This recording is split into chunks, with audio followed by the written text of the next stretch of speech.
ចិនប្រកាសអាសន្នលុបជើងហោះហើរ1300ជំនះពលរដ្ឋ40,000នាក់ទប់ទល់ព្យុះកំណាច Dolphin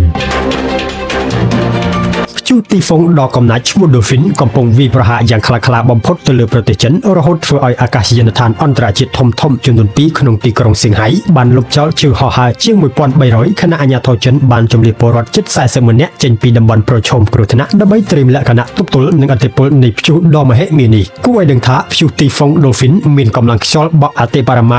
162គីឡូម៉ែត្រក្នុង1ម៉ោងនិងត្រូវបានព្យាករណ៍ថាវាយប្រហារចំខេត្តស៊ីជីយ៉ាងនិងភាគខាងជើងនៃខេត្តហ្វូជៀននៅថ្ងៃទី9ខែសីហាឆ្នាំ